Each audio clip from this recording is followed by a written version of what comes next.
Hey everyone, I wanted to do a mid-year wrap-up because we are officially halfway through the year. I've read about almost 25 books. My goal is to read 50 books by the end of the year. I know some booktubers have a goal of reading like 300 books a year. I actually like to take my time and savor a little bit sometimes. No shade, no hay, but I do not have the time to read 300 books in a year. So my goal is 50 books in a year. And this is going to be a combination of occult books, witchcraft books, etc., everything under that umbrella. And then I also have some fiction books that I have wanted to include in this video as well. So I will have timestamps on this video if you're only interested in the occult witchy books. I'm going to talk about those books first, and then I'll have a timestamp at the end where I talk about some of the fiction books, autobiographies, other things that aren't witchy adjacent, because I am in my reading era. I have been reading so much lately, both fiction and nonfiction. It takes me a lot to get into fiction. I usually just read nonfiction, but for some reason this season, I don't know, it just hit me right this year, and I've had a lot of really good books, a lot of 5-star books. I want to say I've gotten lucky, but part of me also thinks that I'm getting better at picking the books that I read too. So I've just read so many good books this year, but I've got stacks of books in front of me. I want to talk about the best books I've read this year so far. I want to talk about the worst books that I've read, the weirdest books, the ones that surprised me the most, etc. So as per usual with this books and tea series, grab a tea and let's talk books.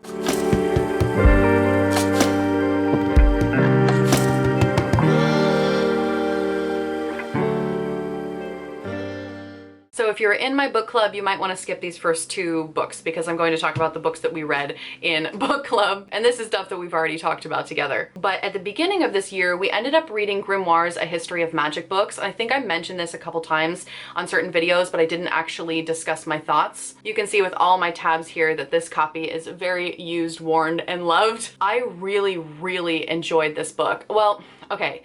My relationship with this book is very complicated, but I do recommend it to any occultist that can stand to read about history.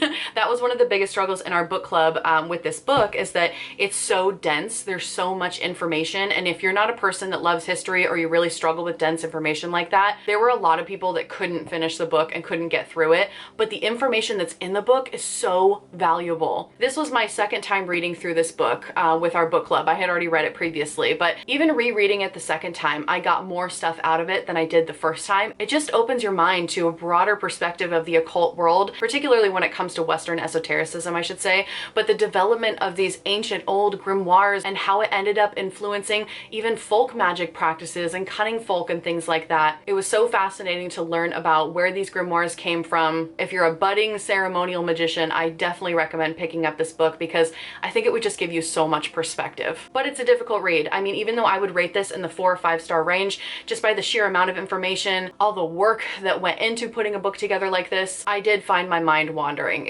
I don't particularly care for history. I do think it's important, and I do read occult history books, but I don't personally enjoy it. I enjoy the knowledge that I have after I've done reading the book, but the whole process of reading about history in general is just not interesting for me. So this was one of the better books that I read this year, but it was a tough one. Another book that we read in book club is called Braiding Sweetgrass. This one's by Robin Wall Kimmerer. This is my biggest disappointment of the year so far. And I'm not saying this is a bad book at all. I do still think this is a pretty decent book, but I think this book was so disappointing for me because so many people had told me, every person I talked to that had read this book was telling me how profound it was, that it had incredible amounts of wisdom, that they were blown away by it, that it changed their life, etc. So I think unfortunately when I went into this book, I tried not to pay attention to the hype, but I couldn't help let it influence me a little bit. I was expecting something a little bit different out of this book, and other people in our book club really loved this book, and I definitely don't want to say, like I said, this is still a decent book. I just didn't particularly care for it,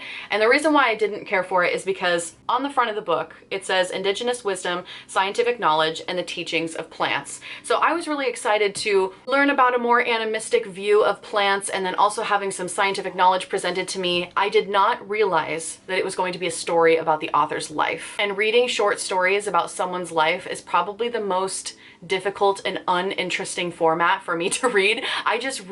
It's hard for me to stay engaged when authors are talking about their lives, especially if it's from a more detached standpoint. And when I say detached, I don't want to say that the book was completely unemotional because that's not true, but when you're reading stories in the moment as if it's actually happening in that moment, there's a lot of emotion. It's really gripping. Sometimes it's action-packed. Sometimes it's devastating, versus a story told around a campfire satire about something that happened a long time ago, there's less of that emotion in the storytelling usually. And there were some parts that of course really touched my heart, especially because I have a lot of Indigenous friends, and I grew up very close to a reservation, so I have a special place in my heart for certain stories. But something about the author's writing was lacking for me. It was lacking that emotional punch, that connection. It just felt disconnected a little bit for me. And on top of that, the author's writing is very flowery, full of metaphors and beautiful language, and don't get me wrong, it was beautiful to listen to, but after a while it becomes a little bit monotonous and I would find my mind drifting. I tried reading it and then I switched to Audible and I tried to listen to the book instead, and I would probably listen to an hour's worth of the book and then I would put the audio on pause and realize that I couldn't remember a single thing that I had listened to. It's almost like the book was lulling me to sleep, and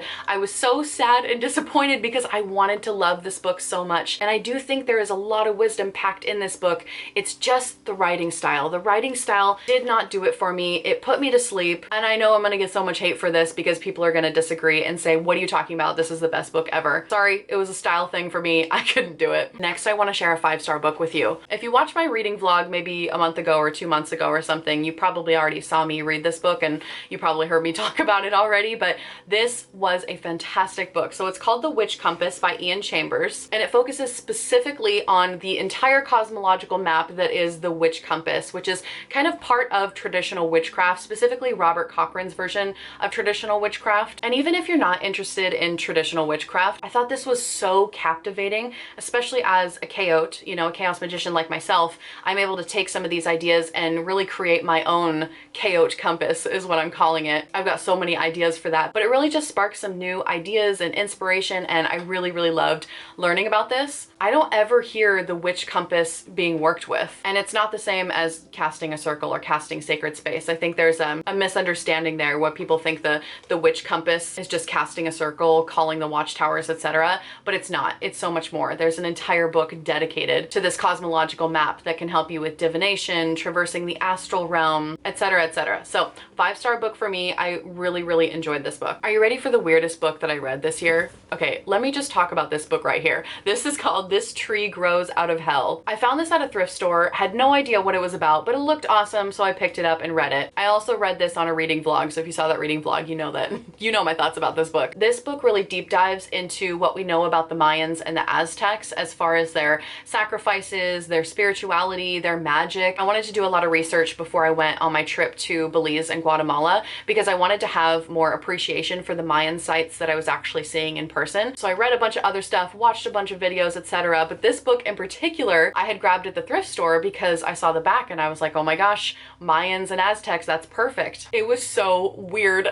It's so weird. And it's because of the content. What the Mayans and the Aztecs did, it was so morbid, but also beautiful in a way, and kind of messed up, but really intriguing. Some of the rituals that they would do, there were moments of this book where it made me slightly uncomfortable. There were also moments where I was like, that's badass. And then there were moments where I'm like, I think they're just really misunderstood civilizations. And I don't understand. Listen, I need to go on a rant. I don't understand why people aren't more obsessed with the Mayans, the Incas, and the Aztecs. Everybody's always talking about ancient Egypt and how cool the ancient Egyptians were, and don't get me wrong, I'm also obsessed with ancient Egypt, but y'all, the Mayans, Incas, and the Aztecs are so slept on, especially after coming back from Guatemala and seeing some of those Mayan sites and seeing the pyramids and such. Mind-blowing, completely mind-blowing. So I would encourage everyone to do a little bit of research on Central and South American magic because it's so fascinating how these people lived, what they believed, and their whole perspective on blood and sacrifice and their gods. It was a really harsh time to be alive. So anyways, weirdest book that I've read, totally recommend it. It was totally rad. Check this one out if you can. My most surprising book was this little tiny book of unicorn magic. So at the end of the last reading vlog that I did, I kind of left on a cliffhanger where I drew this out of the hat and I was gonna read unicorn magic next, and I just haven't filmed another reading vlog yet because life has been crazy. But I wanted to update you all because this was definitely the most surprising book. Okay, when I picked up this book, first of all, look at it. Does that not look new age to you? It looks new age, it looks love and light, and that's exactly what it is. is. It's very New Age and Love and Light. I thought I was gonna hate it. Surprisingly, I thought it was really sweet. Okay, now let me just put some disclaimers on that, because do I think this is a 5-star book? No, I don't. I thought it was a really sweet self-help book that is covered in unicorns and rainbows. I slightly wish the unicorns were a little bit more evil and dark and disastrous, but that's just me with my black cold heart. So this book is definitely not for me, but I'm surprised that I actually enjoyed it. I think this would be really good for somebody who is at the very beginning of their healing journey, the very beginning of their self-help journey, or like someone who's a teenager or a young adult. It was sweet. It's got exercises in here for just being a healthy, good human. I'd probably rate this book at 3 stars for me personally, because it's not usually my vibe. And there isn't really anything new in here that I haven't read in some other self-help book. But then again, I'm not the target audience for this book at all. So this was definitely the most surprising. I thought it was gonna be cheesy, new age. I thought I was gonna hate it. And surprisingly, I did not hate it. It was cute. So there's a book that I have read before previously, but this year I decided to reread it. And when I say reread it, I've been listening to the audiobook version, so I'll put it up on the screen so you can see what it looks like. But this is Modern Magic by Donald Michael Craig, and this is a total staple for ceremonial magicians. I read it a long time ago, and I really just wanted to kind of go back to basics, and I was so pleasantly reminded how good this book is. I really do enjoy this book. I think any beginner ceremonial magician would benefit from picking it up. I will say, it's definitely outdated. I think a lot of people would agree that there's a lot of outdated stuff in it, but I still think it's a really good entrance point for ceremonial magic. So just wanted to throw that out there. I've been listening to pieces of it again, and I think I'm gonna get, I don't have the physical copy anymore, so I think I am gonna get the physical copy so I can just have it on hand and reread it ever so often. It's just nice to go back to basics sometimes. Another 5-star book, The Sorcery of Solomon. Okay, this book is by Sarah Mastras. I talked about this book in one of the Books and Tea. I think there was a YouTube video that I did. It was episode 1 of this Books and Tea series where I really talked about this book a lot more heavily and the things that you can find in it. So I will link that video in the description box below if you want. But I loved this book so much for so many reasons. One of the biggest reasons why I loved it is because Solomonic magic is not super accessible to beginners. And this book really does make it a lot more accessible. I mean, it doesn't go over all Solomonic magic. It goes into the 44 planetary pentacles, but Sarah Mastras is just A, a good writer, B, Sarah Mastras is just like so inclusive. And yeah, I just thought this book was very approachable. So if you've ever wanted to try Solomonic magic, or, you know, dabbling in ceremonial magic a little bit, pick this up and try it out. I would love to see witches, especially who are feeling really stagnant in their magical practices, to pick up a book like this and kind of encourage themselves to try something new, to try a different style and see how it feels. Maybe it resonates, maybe it doesn't, but either way, this book was laid out so well and I just really loved it. Last book that I'm going to talk about in this section, and I'm not going to talk about every single occult book that I read this year because some of them were honestly just mediocre and I don't really have anything to say about them. They weren't great. They weren't bad, they were just kind of there, you know what I mean? So I'm not gonna include those books in this video because that's boring. So in my coven right now, we are spending an entire month studying sacred texts and ancient grimoires, and each one of us gets to pick one sacred text to deep dive into or one ancient grimoire, etc. And then we share our knowledge with each other at the end. So we have people working with different texts and grimoires from various different traditions. I chose the Egyptian Book of the Dead because I really am obsessed with ancient Egypt as well. And it is my dream to go to Egypt. So I want to learn as much as I can about ancient Egypt, their spirituality, their magic, etc. before I even go, so I have a better appreciation, again, you know, for those sites. I don't feel like I can talk about this book yet because I don't feel proficient enough to even discuss its contents. I read it. I feel like unless you have been deep diving into ancient Egyptian practices, if someone were to pick this book up, they probably wouldn't understand like 50% of it. So it's one of those books that I'm continuously going back to, and I think at some point I may gather all of the Egyptian books that I've been reading and do a whole video just talking about those. Also, if you are obsessed with ancient Egypt and you've read some really, really great books on the subject, please put them in the comments for me because I would love to add more to my list. Let's move on to non-witchy books that I have been reading this year. Also, I just want to say that Every book is a witchy book for me, especially as a chaos magician. If I'm reading something, even if it's a fantasy book or a sci-fi or whatever it is, I am constantly taking inspiration to really fuel my magical practice and to create something new and to create something exciting. So even though these are not books about witchcraft or the occult or any sort of esoteric knowledge, I think it's so important to read other books, other books that inspire you. So anyways, speaking of inspiration, let's talk about the worst book that I've read this year so far. Okay, maybe not the worst. Actually, there's two really bad ones in here. The Secret History. I know I'm gonna get so much hate for this because this book has gone totally viral. It's been well loved for a really long time. A lot of people would consider this a classic dark academia book. Dare I say, the original dark academia book. That is how it's advertised, at least. And so many people love this book. If you love this book, go off. I'm very happy for you. I thought it was the most boring book I've ever read in my entire life. I was really excited to read a dark academia book, especially the original, but it ended up being a story about one-dimensional characters that I hated with zero character development. The characters were flat. They were just kind of there. There wasn't really any sort of substance to them. The entire book, without giving the plot away, was basically about these super pretentious, obnoxious characters, which I think are written in a way to where you're kind of supposed to hate them. At least that's how I read it, because they were absolutely insufferable. But they're basically just moaning, whining, and complaining about how depressed they are the entire book, and the ending sucks. Again, so sorry if you love this book, if this is one of your favorites, but I thought it was so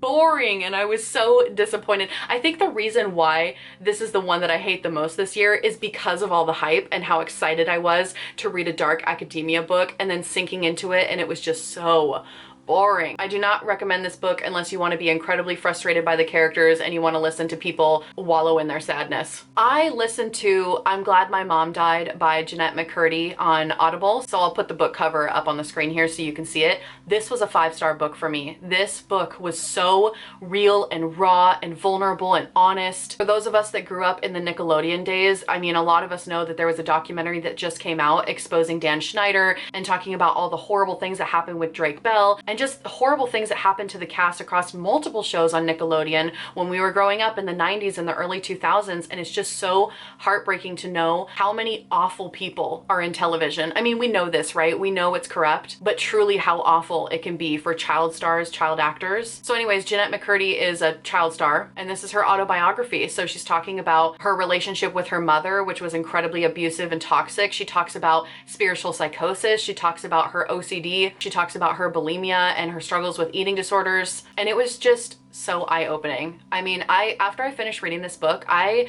couldn't stop thinking about it for like weeks afterwards. And it's still a book that I think about occasionally, and that's how I know it was a good book. Whether I agreed or disagreed with whatever the book was trying to say, if I'm still thinking about it weeks later or even months later, I come back and I'm still thinking about it, that book did something. It influenced me in some way. So if you were a kid of the 90s or the early 2000s or anything like that, I definitely recommend you reading this book, not just because it's a story about her life, but it's a story about what happens to child actors, period. So since then, I've gone down a rabbit hole recently and I've been watching documentaries and videos from different child actors, and it's wild.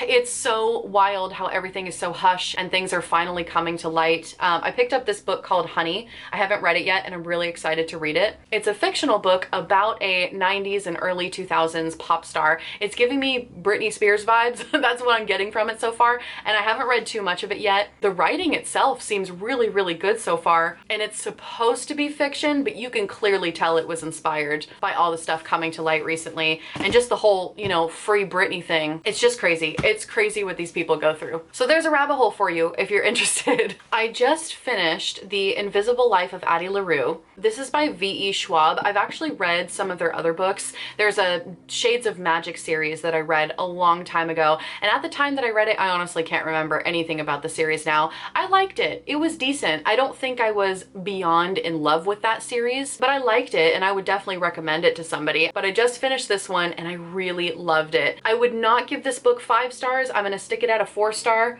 simply because it's so slow at times. I think it really takes up until page 135 to really start going. And even when the plot is beginning to unfold, there are moments where it does feel a little bit slow. And I was like, okay, hurry up, let's get to the action, you know? So that's my only complaint. But other than that, it was such a good book. It had a fantastic ending. I'm not gonna spoil anything. Basically, all I will say is that this woman is cursed. She gets to live forever, which is ideal, and she gets the ultimate freedom of doing whatever she wants. But part of the curse is that no one remembers her. No one knows who she is, and she basically lives like a ghost. So if she were to walk into a store and then go around the corner, once the store clerk no longer sees her anymore, they forget that she ever existed. And so you could see how limiting that is when nobody remembers you. And it really just reflects on the themes of loneliness, isolation, wanting to be seen and heard, accepted and remembered. So it really kind of plays on those human needs of just wanting to belong somewhere to anyone. I do think the message was profound. I really enjoyed the story. I just wish it was a little quicker paced. That was my only complaint. But it was a fantastic book if you're looking for a good fantasy. It wasn't a fantasy in the sense where there's like, you know, dragons and things like that, but I could definitely see this becoming a classic book years into the future, just the way that it reflects on the human condition. I've got 2 more books in this section. This book was so good. It's called Annie Bot. It's by Sierra Greer, who I think is a new author. It's a very, very short read. So if you just want a break from reading large books that are so intense,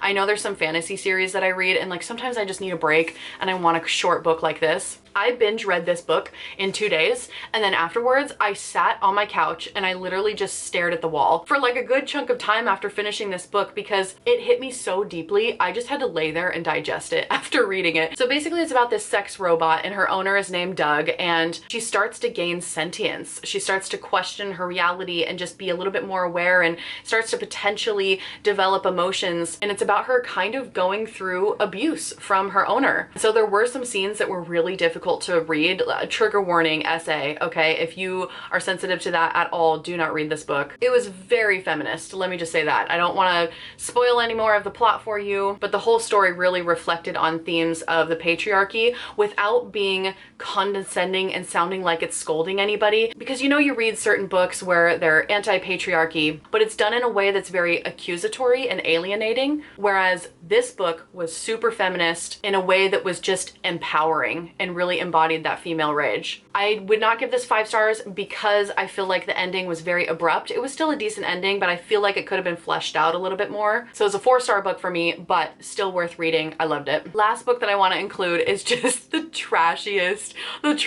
romance. Okay, this is called Haunting Adeline. For those that read spicy books, you already know what this book is probably because it's all over TikTok. Everybody's talking about Haunting Adeline. So of course I had to pick it up, right? Because it's a spicy, sexy book. By the way, I am going to talk about adult themes for the rest of this video. So, you know, if you have younger people present, turn off this video. This psychotic serial killer guy basically stalks and falls in love with this girl who has a fear kink. And she doesn't like him, but then she like kind of likes him. And she's kind of liking the stalker vibes, but she doesn't like the stalker vibes. And then they have crazy, weird, kinky sex. And in the beginning of this book, I was like, wow, this is kind of good. First of all, is there something wrong with me that I am enjoying this book? Because the stalker vibes, kind of hot, not gonna lie. That is not an invitation, by the way. I don't need to be encouraging no stalkers out here. But in the beginning of this book, I was like, wow, this is kind of hot. I'm kind of vibing with this, you know, crazy psychotic guy stalks her and just so bad.